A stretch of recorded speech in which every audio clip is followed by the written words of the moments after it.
Of Hell's Angels, but we're going to be meeting the biker from Monaghan who's more likely to be termed a Heaven's Angel. Priest John Kearns will be telling us how biker leathers are as much a part of his persona as his cassock. Now, when you think of a man of the cloth, motorbikes and biker clubs are probably not the first things that come to mind. But since getting his first bike aged 16, Father John Kearns has had an enduring love affair with the two-wheeled machines, and they've helped him reach out to people he otherwise might never have met. And he joins us now on the morning show. You're very welcome, Father John. Good morning. Good morning. When did this love affair with bikes begin? I know we know you got your first one when you were 16, but it must have started before that. Oh, very much so. My dad was into motorbikes, right, and I'd have learned and seen there were always bikes around the home place. So from a very early age, we were always on the bikes. How early is early? There's no law watching. From 9, 10 on, would certainly be on the bikes. And even that time, the bikes wouldn't be like as they are today. Okay. And often Dad would get me, he'd be going someplace and the bike wouldn't just be starting. Okay. So I'd have to go and start the bike for him, let it run off down the lane with the lane from home. Yeah. And then, sure, this wouldn't come back directly. Oh, yeah. Now, you've had a very interesting journey before becoming a priest, even though you joined the seminary when, what, you were 17? Directly after leaving the church, yes. And then I did a spiritual year in Kiltegan at St. Patrick's Missionary Society. And then I did a year in spiritual year, then I went to Cork, and them Cork damsels, so they led me astray, and I left after that. And I then went into the lorry driving, and then after that I went to Aer Lingus for a while. Okay. And I went to America for a period of time and did a bit of bar work, drove buses, and then I ended up in Garda Síochána. Wow. I was a member of Garda Síochána. Did you learn how to ride a bike in Garda Síochána the way they can?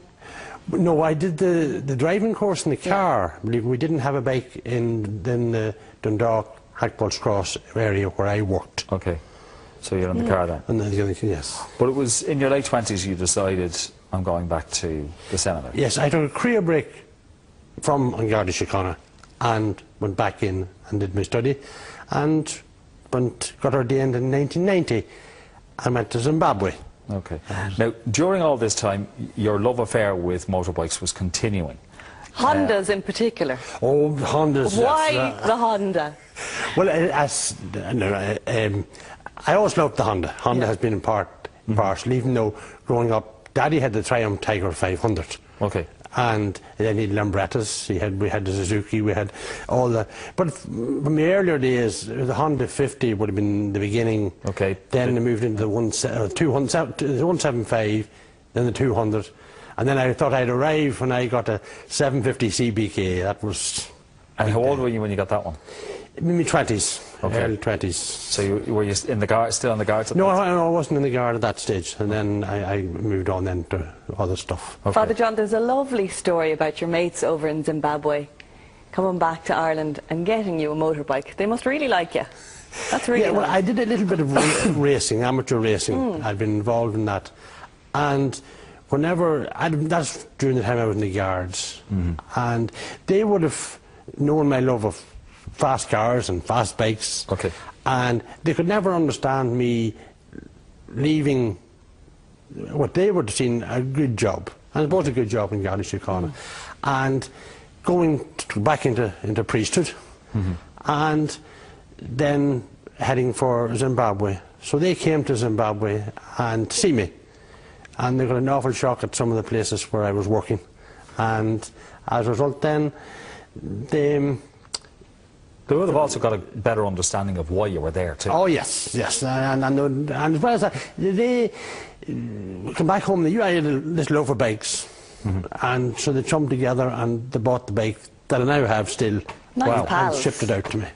And shipped it out to you. You had to leave Zimbabwe there was an awful lot of unrest. There's a lot of unrest there. Mugabe, as you know, President Mugabe is causing a lot of problems, and there's a lot of pain there, and then it was time to come home, and then my dad got a heart attack at the time, and so I thought it was time maybe just to come home, and because a few times now we had difficult times with the powers that be, because it's very hard to be there and see the amount of hardship and people dying where they shouldn't be.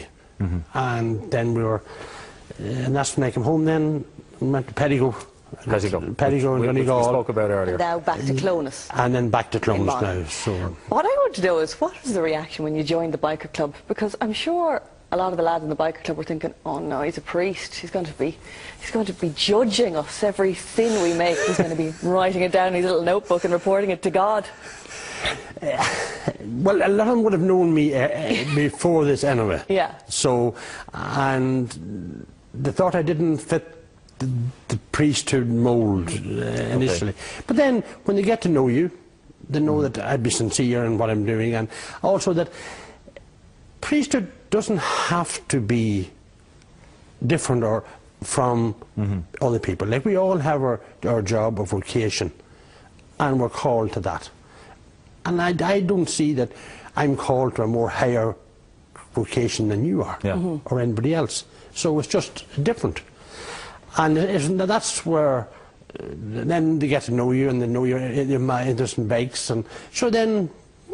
Yeah, but it does.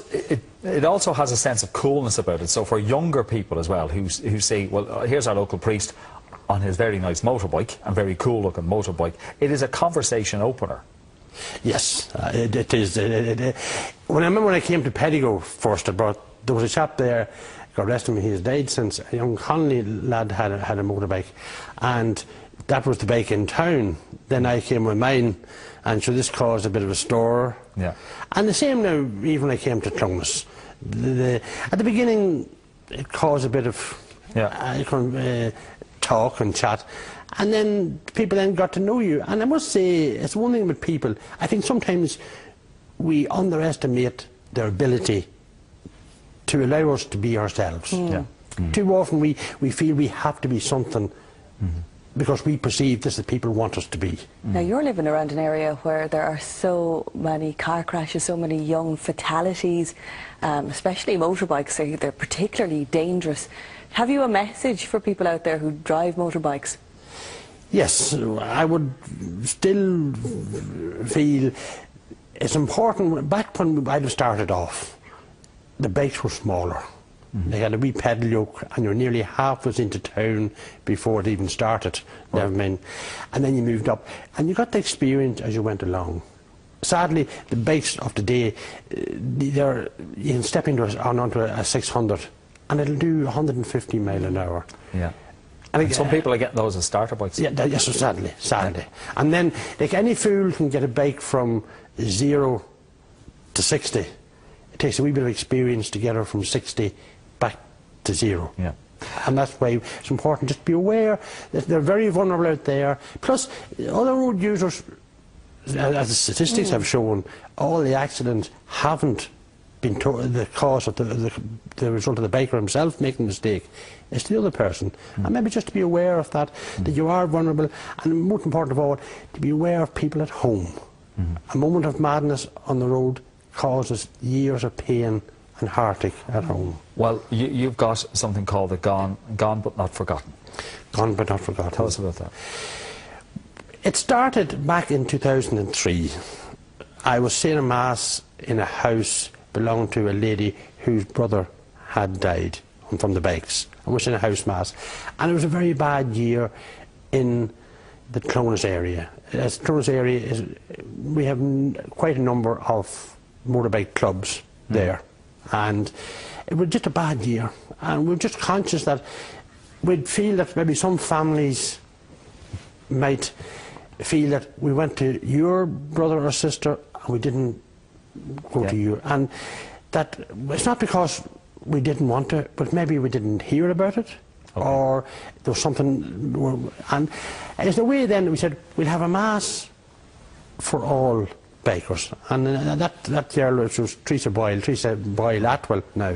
At the last one, how many people were there? We would have had 1,500, 2,000 people. Wow. Some lad come up with the idea of counting the motorbikes, and he reckoned they're just short of 700 motorbikes Well, I'll tell you what, you're a gas ticket. You've certainly packed in an awful lot of life, and that Mass seems like a really lovely idea. So thank you so much for coming.